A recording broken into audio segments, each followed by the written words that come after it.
ये है वो जहाज जो यूनाइटेड अरब एमिरेट्स में क्लाउड सीडिंग के जरिए आर्टिफिशियल बारिश करवाता है। इसका रजिस्ट्रेशन नंबर N6151A है और ये अमेरिका की प्राइवेट कंपनी का जहाज है। फ्लाइट डेटा रिकॉर्ड में देखने पर मुझे मालूम पड़ा कि इसी रजिस्ट्रेशन नंबर का जहाज दुबई में फ्लॉट से सिर्फ एक दिन पहले द 15th of April 2024 शाम को 4 बजे अबू धाबी में जैद इंटरनेशनल एयरपोर्ट से टेक ऑफ हुआ। सैटेलाइट व्यू के रिकॉर्ड्स में देखने पर मालूम पड़ा कि ठीक इसी दिन और इसी वक्त यूनाइटेड अरब एमिरेट्स के ऊपर काफ़ी सारे बादल थे जिनको बरसाना शायद इसी जहाज़ की जिम्मेदारी थी। टेक ऑफ के बाद ये जहाज़ कहाँ गया और इसने क्या कुछ किया, इसके बारे में वीडियो में आगे चल के बात करते हैं। आम तौर पर यही ख्याल किया जाता है कि यूएई की आबो हवा बहुत ड्राई है और वहाँ पर बारिशें बहुत ही कम होती हैं, पर इस बार कुछ दिनों नहीं बल्कि कुछ घंटों में ही इतनी बारिश हो गई जितनी दुबई पूरे साल में देखता है। दुबई के शानदार एडमिनिस्ट्रेशन सिस्टम की वजह से इसको मिनी यूरोप भी कहा जाता है, लेकिन इस बार मिनी यूरोप में लाखों गाड़ियां, घर, शॉप्स और ऑफिसेस पानी में डूब गए और अगले 5 दिनों तक पानी को निकालना दुबई गवर्नमेंट का सर दर्द बना रहा। क्या ये दुबई में क्लाउड सीडिंग का नतीजा था या फिर इनका सीवरेज सिस्टम फेल हो गया? अगर हाँ तो कैसे? द 14th of April 2024 को गल्फ ऑफ ओमान से बारिशों का एक सिलसिला तेज तूफान के साथ ओमान में दाखिल होता है और मूसलाधार बारिश सबसे पहले ओमान को हिट करती है। सड़कों पर पानी जमा हो जाता है और 20 लोगों का जानी नुकसान होता है। शुरुआत में इसको एक नॉर्मल बारिश ही समझा गया जो कि 20 mm तक थी, लेकिन देखते ही देखते बारिश बढ़ती गई और सिर्फ चंद घंटों में ये 20 mm से 142 mm यानी करीब 5.5 इंच तक पहुंच जाती है। दुबई की बिजी रोड्स पर कई फुट गहरा पानी खड़ा हो जाने की वजह से यहाँ ट्रैफिक काफ़ी ज़्यादा बढ़ जाती है। लोग अपने घरों में कैद हो जाते हैं, जबकि कुछ एरियाज़ में तो घरों के अंदर भी कमर जितना पानी जमा होने की इन्फॉर्मेशन मिली है। बहुत सी वीडियोस में देखा जा सकता है कि लोगों के घरों में कीमती सामान पानी की वजह से तबाह हो गया है। बहुत सारे शॉप्स बंद होने की वजह से लोगों के पास खाने पीने की वस्तु भी ख़त्म हो जाती है और लोग भूख की वजह से बेहाल हो जाते हैं। लेकिन बारिश रुकने का नाम भी नहीं लेती। यहाँ तक कि दुबई इंटरनेशनल एयरपोर्ट, जहाँ नॉर्मली दिन में हज़ारों फ्लाइट्स लैंड होती हैं, वहाँ रनवे पर घुटनों जितना पानी खड़ा हो गया है। 22 फ्लाइट रडार पे ये एयरपोर्ट कुछ ऐसा नज़र आने लगा जो जहाज़ एयरपोर्ट पर थे वो वहीं खड़े के खड़े रह गए, जबकि आने वाली तमाम फ्लाइट्स को डाइवर्ट किया जाने लगा। एयरपोर्ट पर मौजूद लोगों का सफ़र घंटों के बजाय अब दिनों में बदलने लगा। मामूली सी दिखने वाली बारिश धीरे धीरे दुनिया के सबसे बिजी शहर को पूरी तरह जाम करके रख देती है और स्कूल्स, ऑफिसेज को अननोन ड्यूरेशन के लिए बंद कर दिया जाता है। दुबई की एक मशहूर इंश्योरेंस कंपनी के मालिक का कहना है कि सिर्फ एक हफ्ते में हमें हज़ारों की तादाद में गाड़ियों के इंश्योरेंस क्लेम्स मौजूद हुए हैं, जो पहले मुकाबले में 400% ज़्यादा है। इसी तरह रेस्टोरेंट्स और शॉप्स की तरफ से लाखों संख्या में इंश्योरेंस क्लेम्स मौजूद हो चुके हैं, जो हमारे लिए बहुत ज़्यादा है। मीटियोलॉजिकल अथॉरिटीज़ का कहना है कि 1949 से वेदर का डेटा रिकॉर्ड करना शुरू किया गया था और 1949 से लेकर अब तक यानी 75 सालों में ये यूएई में होने वाली सबसे ज़्यादा बारिश थी। मगर असली सवाल जो सबके जहन में मौजूद है कि आखिर ऐसा क्या हुआ कि दुनिया का सूखा हुआ इलाका इस तरह की बारिश की लपेट में आ गया। बारिशों से तबाही के बाद सोशल मीडिया पर यह अफवाह फैलने लगे कि ये बारिश दुबई की क्लाउड सीडिंग का नतीजा है। क्या ये अफवाह वाकई सच्ची है? द 15th of April 2024 शाम 4 बजे के करीब अबू धाबी एयरपोर्ट से N6151A रजिस्ट्रेशन नंबर वाला जहाज टेक ऑफ हुआ, जो पहले भी यूएई क्लाउड सीडिंग एक्टिविटी में देखा गया है। इसके रूट में देखा जा सकता है कि पहले वो सीधा यूनाइटेड अरब एमिरेट्स के ईस्ट कोस्ट पर मौजूद पहाड़ी एरिया के ऊपर गया और वहाँ गोल गोल चक्कर लगाए। फिर उसने शारजा के ईस्ट में 2 अलग अलग लोकेशंस पर ऐसे ही गोल चक्कर दोबारा से लगाए और फिर फाइनली दुबई के ईस्ट में भी लहबाब के ऊपर गोल चक्कर लगाने के बाद करीब शाम को 5:30 बजे वापस अबू धाबी एयरपोर्ट पर लैंड कर गया। लेकिन यूनाइटेड अरब एमिरेट्स के नेशनल सेंटर फॉर मीटेरोलॉजी के डिप्टी डायरेक्टर का कहना है कि क्लाउड सीडिंग का जहाज उस दिन टेक ऑफ तो ज़रूर हुआ था, लेकिन इसने सीडिंग एक्टिविटी नहीं की थी।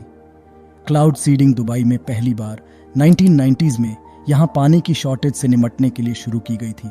क्लाउड सीडिंग का बेसिक रूल ये है कि जब भी ऐसे बादल देखे जाएं जो अभी बन रहे हों, उस वक्त उनके ऊपर जहाज के जरिए पार्टिकल्स स्प्रे किए जाते हैं, जो मोस्टली नमक या फिर सिल्वर आयोडाइड होता है।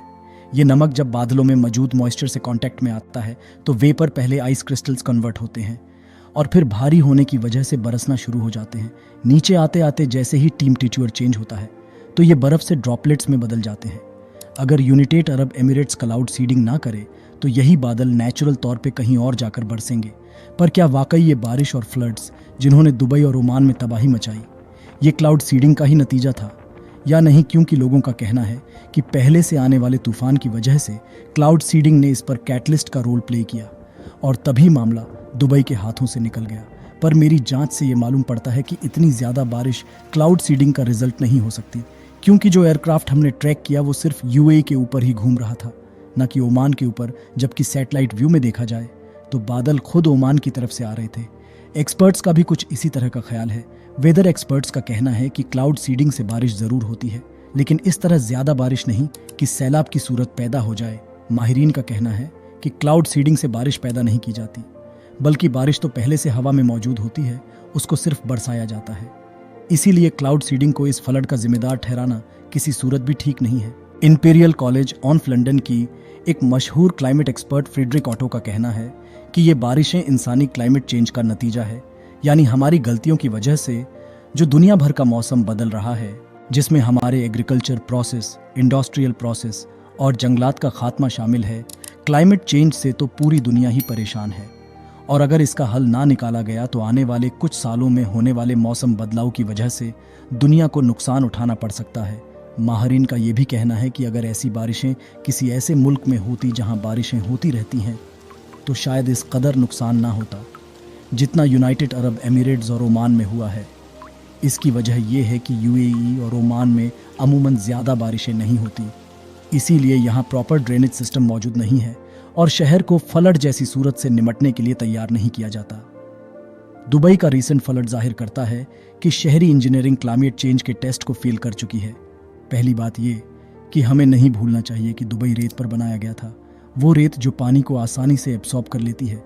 लेकिन इसी रेत को अगर हम कंक्रीट डालकर ढक दिया जाए तो जाहिर है उसकी पानी एब्सॉर्ब करने की क्षमता कम हो जाएगी। और ऐसा ही कुछ दुबई के साथ भी हुआ है।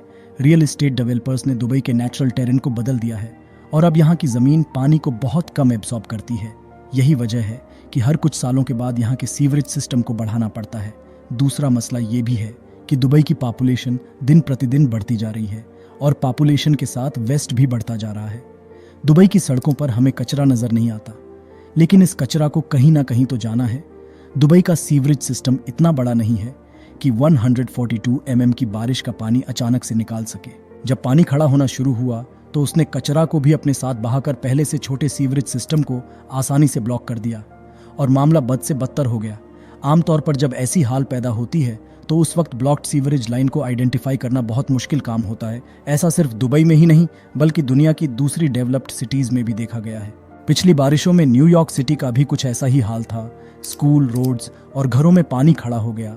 सीवरेज लाइंस जो पानी में मिट्टी की वजह से आधी आधी भरी हुई थी, जब अचानक उसमें ज्यादा पानी आया तो वो बर्दाश्त नहीं कर पाए। ये बात सुनने में थोड़ी अजीब लगती है, लेकिन दुबई में अभी तक भी काफी एरियाज को सीवरेज कनेक्शन नहीं दिए गए। यहाँ तक कि दुनिया के सबसे ऊंचे स्काई स्क्रैपर बुर्ज खलीफा को भी नहीं। बुर्ज खलीफा का सारा वेस्ट एक सेप्टिक टैंक में जमा होता है और उसको डेली बेसिस पर डंपर्स की मदद से खाली किया जाता है।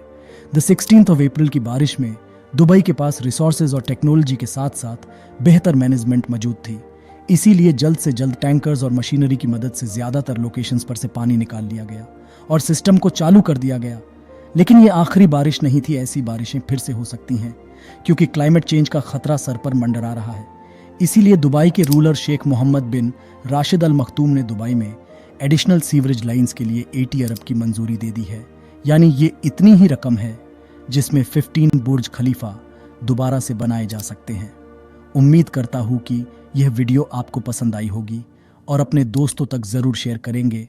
ऐसे नॉलेजफुल और इंटरेस्टिंग वीडियो देखने के लिए चैनल को ज़रूर सब्सक्राइब कर लेना। बहुत बहुत धन्यवाद दोस्तों।